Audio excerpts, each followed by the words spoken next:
이번 동영상에서는 구매 입력 메뉴에 대해 설명드리겠습니다.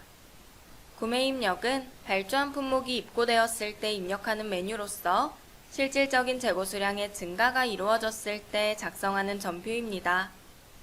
즉, 상단의 발주 요청이나 발주 계획, 단가 요청, 발주서 등은 최종적으로 이 구매를 위해서 행해졌던 구매 활동으로 재고 수불에 영향을 미치지 않았던 것과는 달리 구매 입력의 경우는 전표를 작성하게 되면 재고의 증감에 영향을 미치게 됩니다.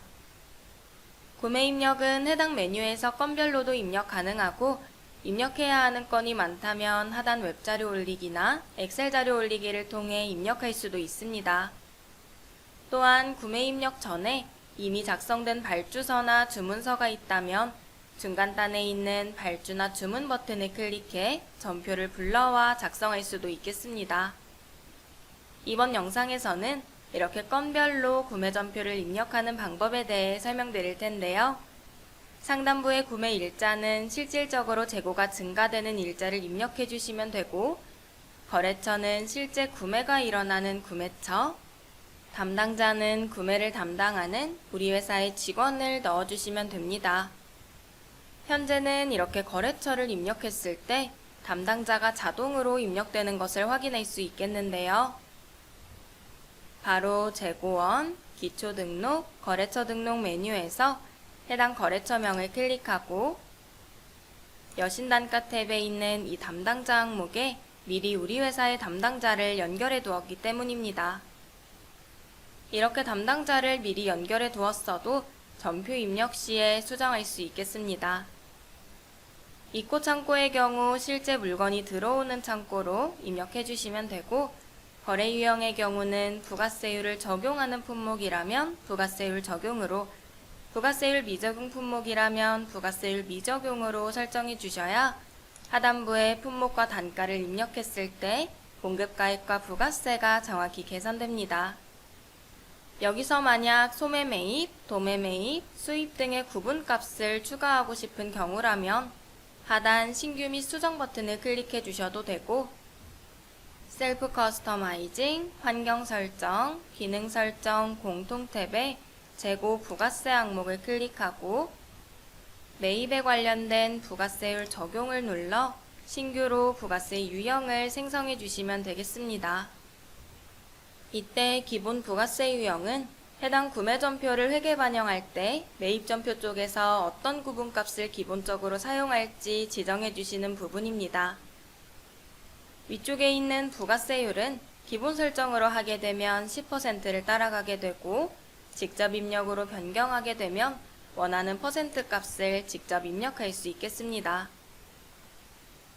이렇게 거래 유형을 추가로 등록해 저장하고 다시 구매 입력 메뉴를 새로 고침해 보면 다음과 같이 소매 매입이라는 거래 유형이 추가된 것을 확인할 수 있겠습니다. 통화는 국내 거래인 경우 내자로 설정하고, 만약 입력하는 구매 입력이 국외 거래처, 즉 수입하는 건이라면 해당하는 화폐 종류를 선택해 주시면 되겠는데요. 아직 등록하지 않은 경우라면 추가 버튼을 눌러 이렇게 직접 외화를 등록해 주시면 됩니다.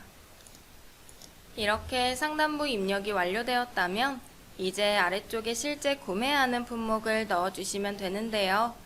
품목 코드란에 품목명이나 코드를 넣어 엔터를 누르게 되면 이렇게 등록한 품목을 확인하고 수량과 단가를 넣을 수가 있습니다. 이때 품목 등록 시 입고 단가를 기재해 두었다면 자동으로 입고 단가가 불러와지는 점 참고해 주시면 좋겠습니다. 만약 수입 물품을 구매하는 경우라면 부대 비용까지 기록할 수 있겠는데요. 먼저 부대 비용 항목을 추가하는 방법부터 설명드리겠습니다.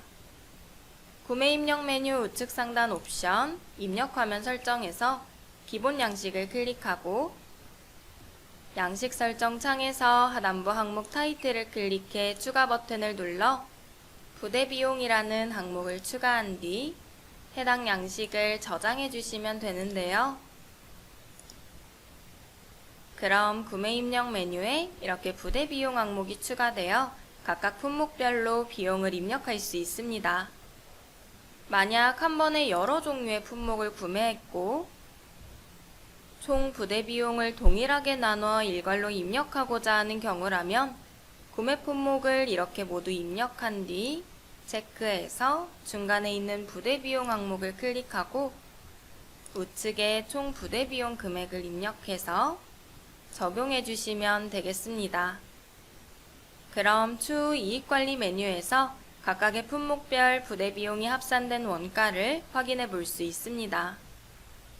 만약 미리 입력해둔 발주서가 있다면 중간에 있는 발주 버튼을 클릭하고 해당 전표에 체크해 불러올 수가 있겠는데요.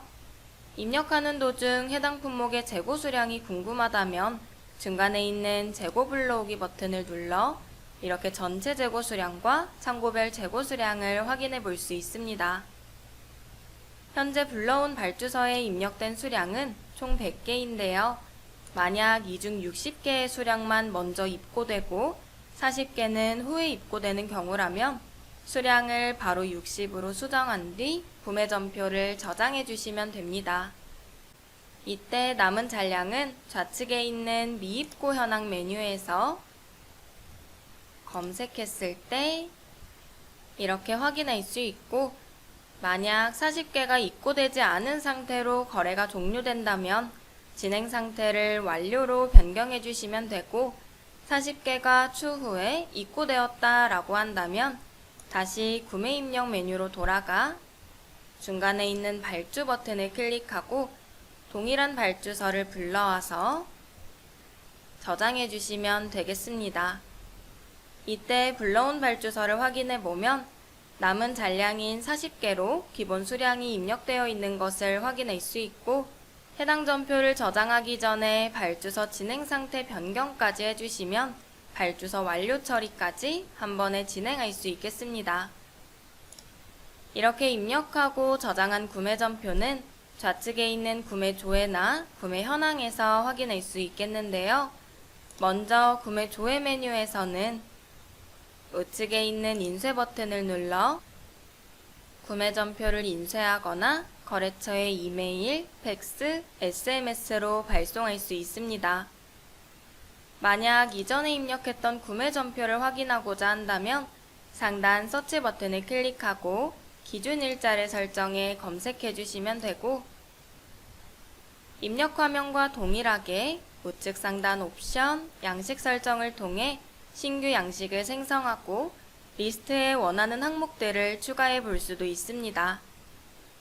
다만 조회 메뉴는 이렇게 전표별로 내역이 보여지기 때문에 전표에 입력한 각 품목의 세부 내역까지는 확인이 어려운데요.